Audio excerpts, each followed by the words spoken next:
The average American worker who never negotiates their salary leaves over $1 million on the table across their lifetime. That's not a typo. $1 million gone. Not because they weren't worth it, but because they never asked. And here's the part that should make your stomach drop. 73% of employers expect you to negotiate. They budget for it, they're waiting for you, and most people just don't let that sink in. You're not being rude by negotiating. You're playing the game exactly as it was designed. The system isn't broken. It's working perfectly. It's extracting maximum value from your silence. And every year you stay quiet, you're not just losing this year's raise. You're resetting the baseline for every future raise, every bonus calculation, every retirement contribution that's pegged to your salary. A $5,000 difference at age 25, compounded over 40 years with standard raises, becomes a $600,000 gap by retirement. That's your house. That's your kids' college fund. That's your freedom. And it all started with one conversation you were too uncomfortable to have. So let's fix that, right now. Because this isn't about being aggressive or difficult.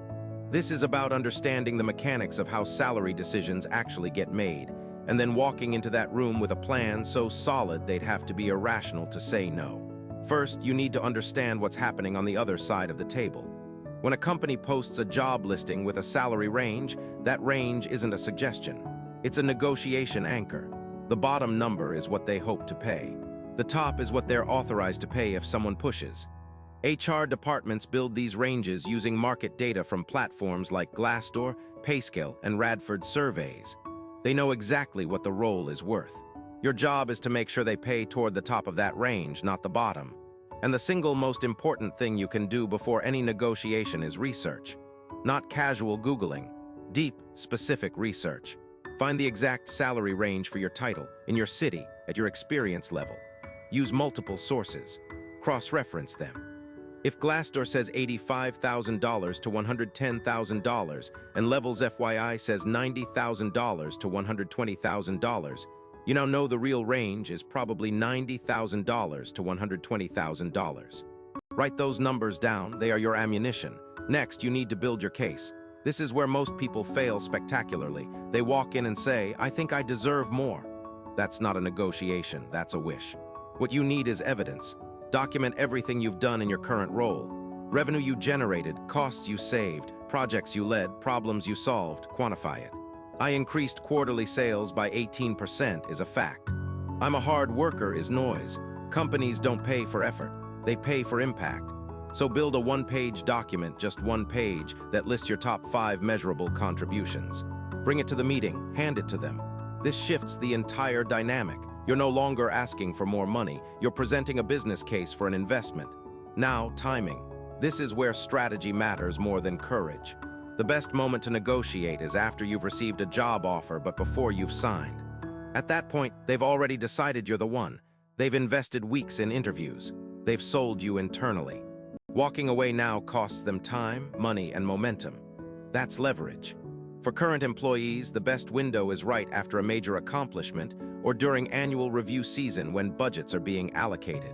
Never negotiate when the company just announced layoffs or missed earnings. Read the room. When the actual conversation starts, use what's called the anchor and bracket technique. You state a number first, and you make it the top of your researched range or slightly above. If the range is $90,000 to $120,000, you say $125,000. This sets the psychological anchor. Everything they counter with will be measured against your number, not theirs. Then you bracket. You say something like, "Based on my research and the value I'm bringing, I'm targeting the $115,000 to $125,000 range." Now you've created a zone where any outcome feels like a win for both sides. They feel like they negotiated you down. You feel like you got close to your number. Everyone walks away satisfied. And here's the part nobody talks about. Negotiate everything, not just base salary. Signing bonuses, remote work flexibility, extra vacation days, professional development budgets, equity vesting schedules, relocation packages. A $10,000 signing bonus costs the company almost nothing in long-term budget impact, but means everything to your bank account right now. Stock options vesting over 4 years versus 3 years changes your total compensation by tens of thousands. These are the levers most people don't even know exist. Finally, practice your delivery. Out loud, in front of a mirror, with a friend playing the hiring manager. Negotiation is a performance. The person who sounds confident, calm, and prepared almost always wins, regardless of the actual numbers. Record yourself. Listen back. Eliminate filler words. Eliminate apologies. Never say, "I'm sorry, but," or "I know this might be a lot, but." You are not apologizing for knowing your worth. The uncomfortable truth is this: every dollar you don't ask for is a dollar the company keeps. Not because they're evil, but because that's capitalism. Your salary isn't a reflection of your value. It's a reflection of your negotiation. And once you understand that, the entire game changes. You stop hoping someone will notice your work and start making sure they can't ignore it.